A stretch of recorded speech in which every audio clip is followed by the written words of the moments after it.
Welcome back to the channel, guys. My name is Eric Johnson Jr. For those who haven't seen this channel before, I try to do all things racing. We're racing in NASCAR, racing late models, racing on road courses, getting our hands in a little bit of everything at this point. So if you like that kind of content, make sure to go down below, hit subscribe, make sure to leave a comment. Let me know what you want to see in the future because we're trying to do as much as we can, right? So moving into today's video, this is one that I have been waiting for forever. I was so excited to make a video on this. For those who don't follow closely, iRacing, the platform that a lot of racers use to get sim practice virtually before they go to the track, have recently announced that they're adding Portland International Raceway to the service, as well as an updated ARCA car, which is well overdue. I think the last time they updated it was 2009. So today, going to be trying it all out for the very first time. I'm super excited. The only thing I've done so far is purchase the ARCA car so that I could throw the paint scheme on it, which I've already done. But other than that, haven't done a thing. So let's literally just jump straight over, get Portland. That way I can get into the game and show you guys my just initial reactions, share some of my thoughts as somebody being from the Portland area who made their NASCAR debut in the ARCA series in this car at Portland. Just so excited. Really cool to see Portland finally getting the attention that I think it deserves. So let's get into it. All right.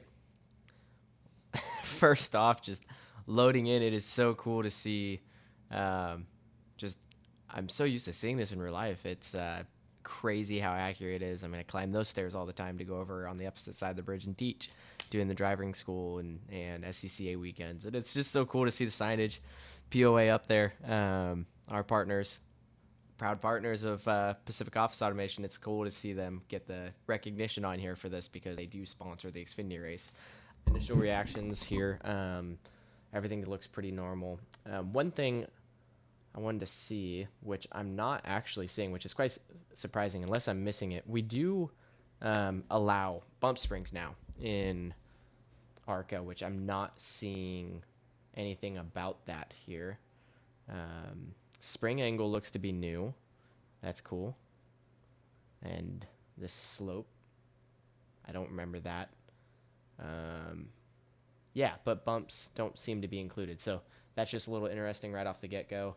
Rear end ratio, 350. I want to make sure I run the right ratio. So I'm actually going to go ahead and pull up my cheat sheet. 380 to 4 is what it is. So we're going to go ahead and go to 389. Perfect. All right. Setup. We have a road setup. We're just going to roll with that. I'm just going to stay conservative here. I think my wheel and such. Let's just go in the car for the first time. I really want to see this. I want to hear it again. Okay. It sounds very similar to what the previous ARCA car was. Maybe the same sound model there. Gonna go out a little just based off of what I'm used to seeing in the car. And then initial reactions, let's go ahead and just get rid of this. Looking around, it's funny to see the ARCA Holly EFI thing there. Most cars don't want to have that in real life, but other than that, everything looks very similar to what you would see sitting in my driver's seat in real life in this number 5. So our number 5 Toyota is pretty cool to see in the game. I wonder if you can change the dash out of curiosity. Like the old Cup car? Nope, doesn't look like it. All right, you're stuck with one dash. In real life, we could swipe through these pages. They do have options on these EFI options with on these Holly setups for different pages. It's very customizable to the driver, which is very cool. But I wanted to hear this thing rev. Oh, yeah. Very snappy. It's very similar to what the old ARCA car was. So I've removed on-screen displays for a reason here. I want to give the most raw view I can here. I apologize for the taskbar down below. Full screen's having some issues, so I just want to go straight into this. Put the thing in gear and roll. Man, it's so cool to see this. Got the suites. Normally we got our suite right there. All the fans would be waving. Heading down into turn 1. Oh my goodness. Look at this. All of the signboards, man. I'm just taking this in. They got the NASCAR Pride signs, which are all there during this weekend. God, just feeling the ARCA car for the first time. Trying to like take in the cars but I'm also trying to take in the track, man. This is just quite cool to see. I wonder if they've got the curbing accuracy right, like on how aggressive the curbs are, because there's some curbs here you don't want to touch. Yeah, those are very rough. Yeah, it's just hard not to kind of circle back here and think about the first race we had here, my debut race back in 2023. I just rolling out behind that field was something I never thought I'd get the chance to do, to be 100% honest with you. It's just down here, I mean, right along turn 4, this is where my family still camps to this day, and I just remember coming by right here, putting my hand out the window here to the left that you could see and just waving to them. And right about this 200 mark or 100 mark right in here, this is where we had our whole family just all covering the grass on the other side of that fence. And it was just unreal to roll by and see that and be on the other side of that fence after growing up and coming out here watching races with my dad some. And even just the first time ARCA came back and not being in the race but being a crew member, just all the memories, wondering what it's like to roll out here and, you know, get the thing up to temp right before going green for the very first time in my first race. It's can't beat that. You can only do it once, right? So just so cool to finally see it in here, virtual, where people can also get on here and experience the same thing I did, but in a virtual sense for those who can't get out to the track for real. I remember coming down the backstretch here for the first time thinking, man, it's hard to get the throttle down. These things just want to push out because they are absolute tanks. Coming into turn 10, it feels so narrow, it funnels down so tight. And then of course here to turn 12, where our last race was actually going pretty good until unfortunately right here we had a left front upper control arm, no, right front, I think, right front upper control arm coming bolted, and ended up going straight on into the tire barriers there, which is not ideal. We're gonna avoid that on here, but you know, just a lot of memories, good and bad here. Did my racing school here, first ever time running in SCCA, running out here in the Spec Racer Fords. Yeah, it's so cool to finally see this and not have to ever wonder if it's going to be added. It's just it's so accurate with the signboards. Again, I'll go hard here in just a minute, but just even looking like normally I'm sitting up here in these grandstands watching during a lot of our SCCA weekends, seeing the accuracy on everything back there, the signboards. They did such a good job with the scan. One thing that's very notable in real life is the concrete asphalt transition right here, which as you come across, yep, you can see it right here, concrete to asphalt. This transition catches a lot of people off guard, especially in the wet. So I'll be curious to see when we do some rain testing here, what that looks like and if it is as bad as it is, you know, in real life. So anyways, let's go ahead and reset real quick. I want to take a look at pit road, and then let's go ahead and just see if we can turn some laps. All right, let's see what pit road looks like here. I'm curious to see how accurate they got it there as we come around, head into the pits. All very typical to what I'm used to seeing. The one thing I will say, iRacing, is I quickly realized we do not have Mount Hood in the background, unless I am missing something. Yeah, so that is kind of the most notable thing is it's the signature of Portland International Raceway, and we're missing it. But yeah, everything I'm seeing here in the paddock looks to a T. They got the motocross track back there. I'm gonna not listen to him and see if I can go back and around the wall, if it'll let me. It will. Okay. We are just exploring at this point. So this is the SCCA paddock, and man, they got the Pro Drive tents back here almost. That's kind of funny. They got all your porta potties. These paint marks are accurate, but the for the fire lane, but the porta potties, man, why do we got so many porta potties? We do not have this many porta potties around the place. Holy crap!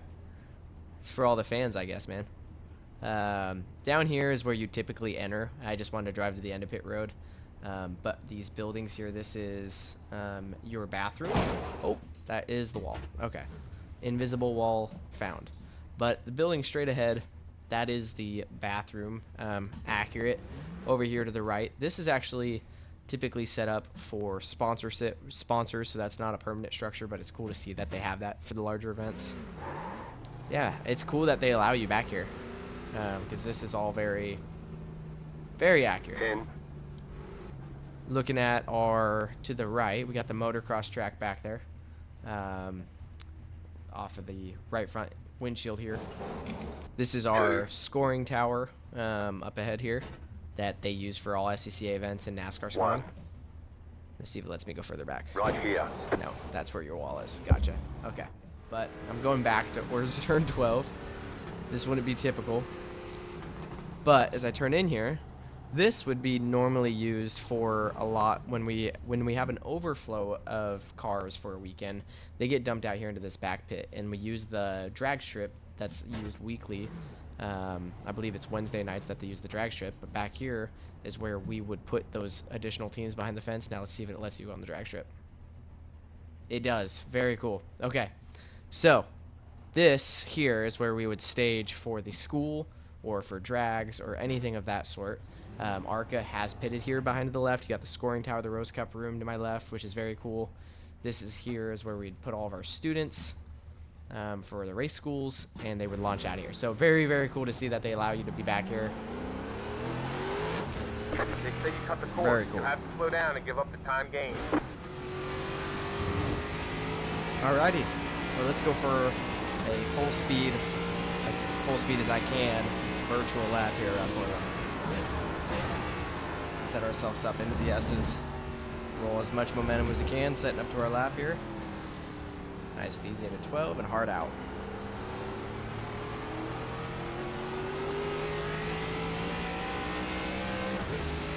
Going underneath the famous bridge there and down to turn 1. This is our hardest braking zone.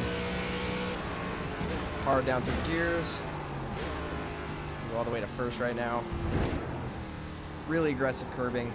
Got to be careful with that, especially in the more fragile cars.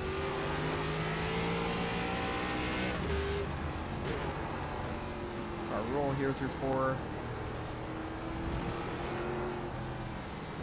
Make sure we use all of 5. 7 to 6.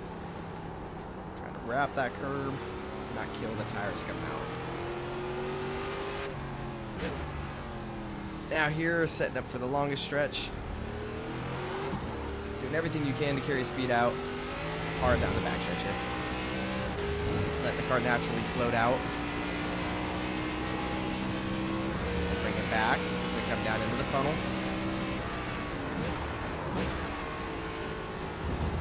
Use those curbs.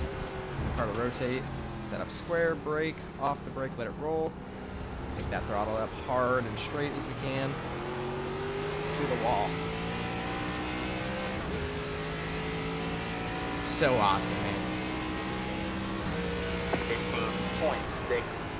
That was your fastest lap position. Yeah, so just super cool overall, honestly, to see this. Obviously, as you see the car running around, I never thought I was going to see the day where, 1, I'd see my own car in a game, but 2, to be able to run my home track, the track where we had our debut. Obviously, it's just super sentimental. So I hope you guys enjoy this. It's just kind of my first initial reactions. I want to make more content with the car, obviously, but if you guys want to try driving this, I'd highly recommend it. It's going to take some time for people to get used to it. Portland isn't one of those tracks that a lot of people know about, so I'm sure it'll be pretty popular as people start trying it. It's just a good learning track. One of those that's easy to drive, like I said, hard to be fast. So I definitely recommend checking out. If you want to drive this number 5 Toyota Camry, you could definitely go over to Trading Paints, find me. I uploaded it there for everyone to use. So it is available. If you'd like to support me, appreciate it. But this is going to wrap it up. It's Portland's in iRacing. Pretty surreal. So I'm going to go ahead and close this one out. It's just so cool to see, like I said, our partners, Pacific Office Automation, be in here, be on the banners around the place. And everyone at Portland who's made this possible. So cool to see them finally getting all, like I said, the credit they deserve, the recognition. Really cool for just the area as a whole. So if you enjoyed it, make sure to hit that like button down below. Let me know what you want to see as future content goes with this car. But until then, guys, I'm going to get out of here. Take it easy.